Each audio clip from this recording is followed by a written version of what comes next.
you're doing well today. Coming back with another game for the 1900s Perspective series. In this game, I'm playing against Dormantpatzer in a 45-minute game, and this was played offline, so it was or off stream, I should say. And it was a really good game. It features the King's Indian, which I've played against Dormant many times now. And this is the first time that I've actually gained enough of an advantage to count. So the game starts off 1d4, and this is just a typical King's Indian setup here. This is really the first kind of noteworthy move. This is called the Makaronov system, and the whole point is to limit these two pieces from ever using the G4 square. So that's what this move is. So castles, develop the knight, and then e5 comes on the board, d5, and then this is a move that he plays quite often. The point is to get the knight to either of these two squares, which you can use to play a3 to keep the knight out of b4. But there's really no good way to stop the knight from going here. Typically the bishop will end up on e3. Although I do like to play bishop g4 or bishop g5 first to provoke the weakness of h6, and so that way my bishop has targets in both directions later on when it comes to e3. So in this game I do that. Now this is a move that I had normally seen, but I wasn't too concerned about it. It's kind of the same idea. The only difference is since the knight doesn't come to a6, I don't have to play a3 to limit this square. So I get to kind of save a move with the knight taking this different route. But it does, I guess, I don't know if it really takes too much pressure off of this, but okay, maybe there's this or something. I'm not sure. I'm not really sure why I decided to play this move here. I don't think it's an outright blunder by any means, but just kind of like a different game. So this move might have been a little bit premature. The point is when the knight lands here, I have this pawn securely covered with my two knights, and then it's being attacked by two knights. Currently this knight's pinned, but okay, h6 is coming anytime, so I need to be prepared for that.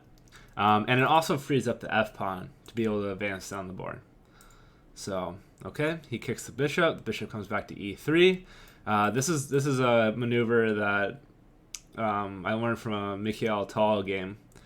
He also employs this idea just to give himself a target. Great games to study. So yeah, g4. This is, it looks scary, but this is a pretty common move in King's Indians, or at least how I've learned to play it.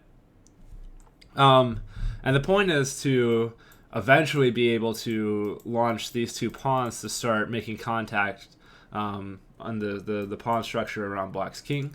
This is another benefit of forcing out the move h6, is giving yourself one more contact point so you can break with either of these two pawns to attack one of black's king side pawns.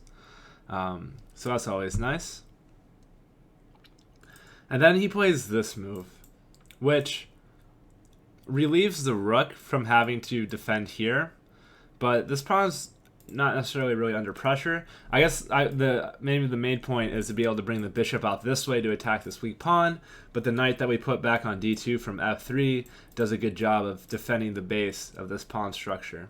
So this move is very handy, but the downside of this move is allowing this big hole in the pawns for the knight here to be able to hit the pawn or the base of this v, which I couldn't find something immediately to get my knight there, but eventually I do end up putting a knight on that b5 square, and it's somewhat annoying, at least for him to deal with.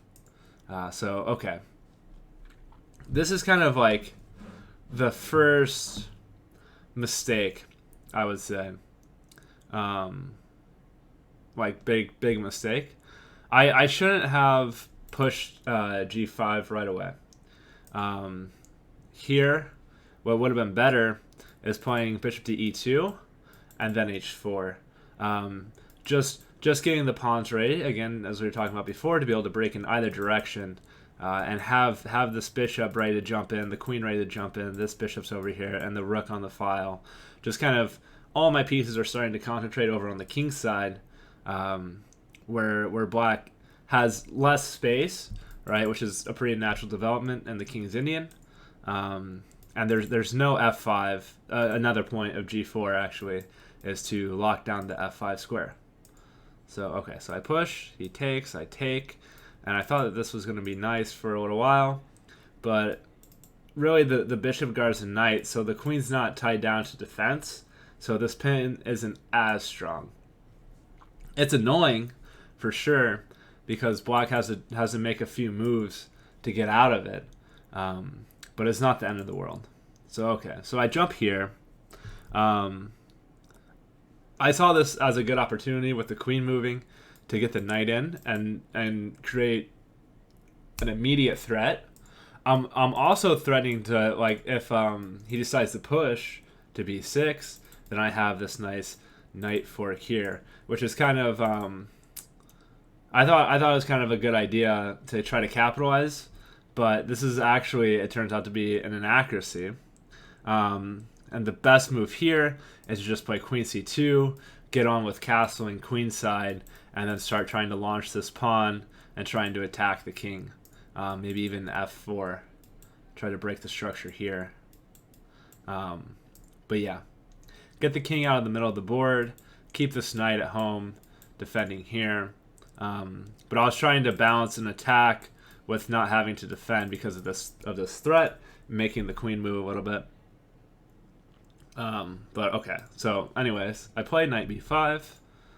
He comes back with this knight to defend, which is good for me for now, because it does take the pressure away from here.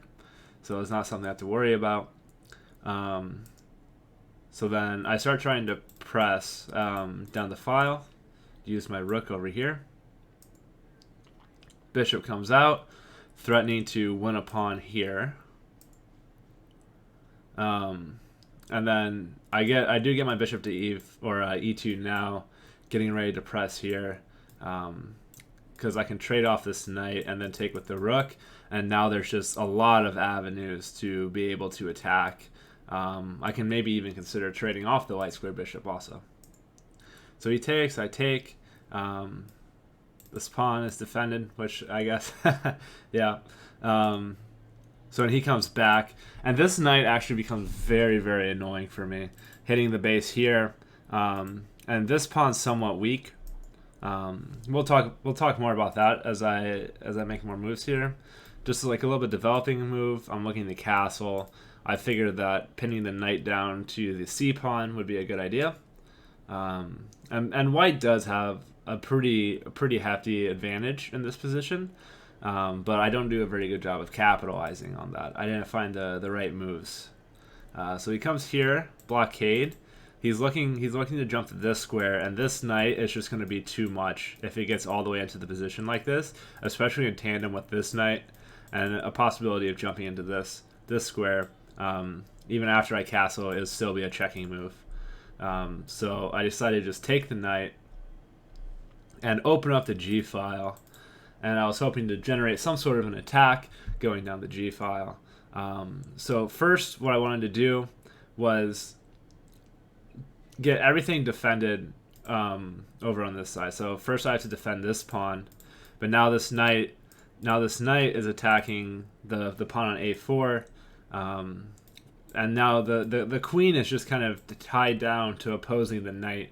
So it's a really good trade of resources for black to be able to have this knight kind of tying the queen down.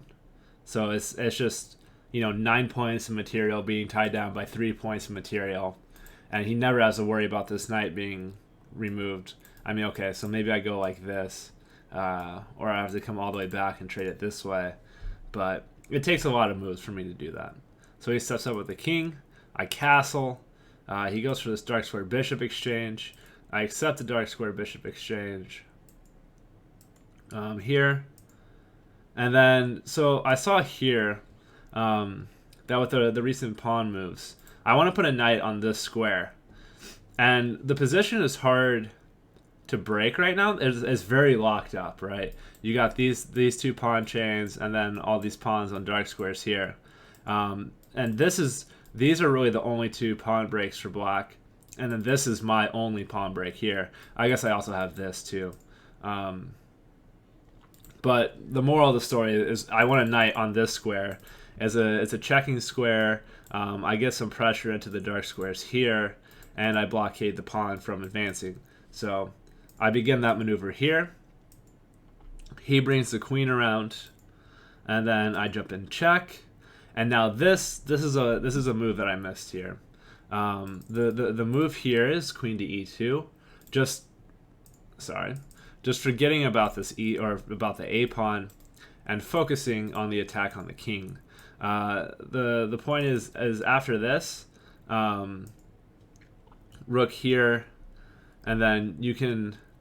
I think you actually come back here and you threaten the checkmate in one. Let me check real quick. Okay, yeah. So you step up, you threaten the checkmate in one.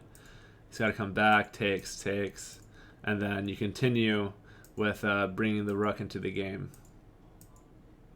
And it could look like something like this, where black never has the opportunity to take here because of all the pressure.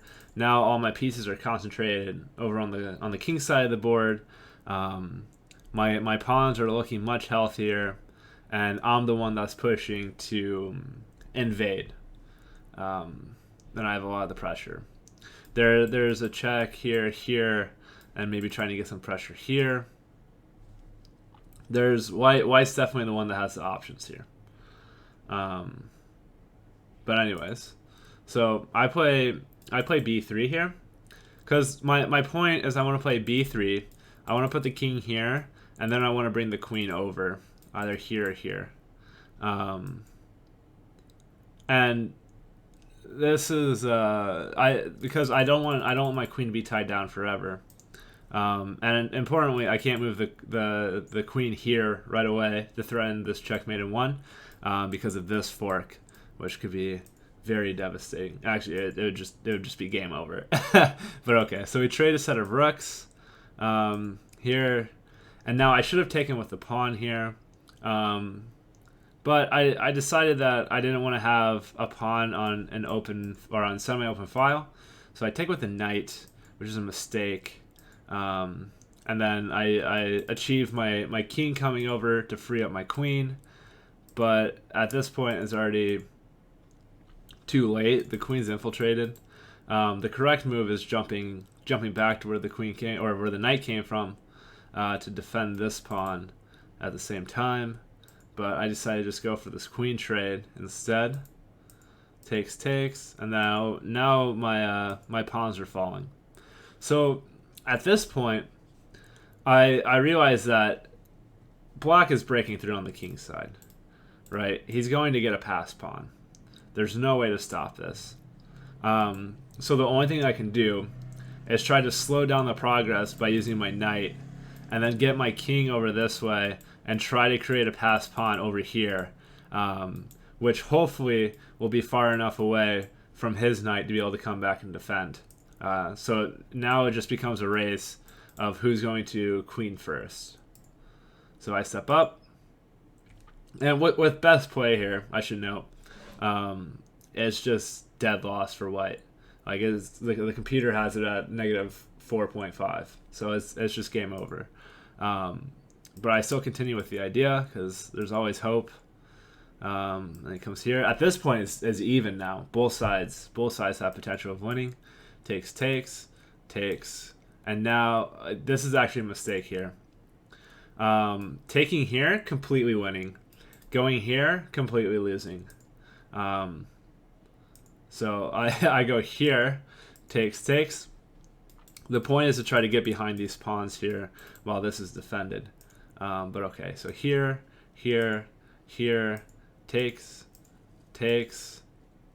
and then I have this move, which is very convenient. I saw that I could stop this pawn, so I just waited until I absolutely had to move here, because now this guy can try to start rolling at least. The correct move, and the only way to hold on, is finding this one knight move, and then sacking here actually, and then you can kick this knight away, and then run this pawn before this pawn can queen. Okay, so here, check, I move, check, or he goes there, and now I queen, I sack the knight because it doesn't matter, and then this guy is running down the board too, and then here, Dormant resigns. But yeah, a very, very intense game, and this game was over like, I think we were playing this game for like an hour and a half. So there's a lot of thinking involved, and it came down to a very tight end game where if I scroll down, if you can see the computer analysis here, very, very back and forth. I gained a steady advantage, blundered it down to even, blundered a ton more, and then we both made a bunch of mistakes in the end game, and then I got lucky and came out on top. But yeah, I think that this game features some interesting King's Indian ideas, some interesting endgame ideas, and just kind of some like helpful general things to look at. But yeah, thank you to Dormant for the game, and thank you to you guys for stopping by. Have a great rest of your day.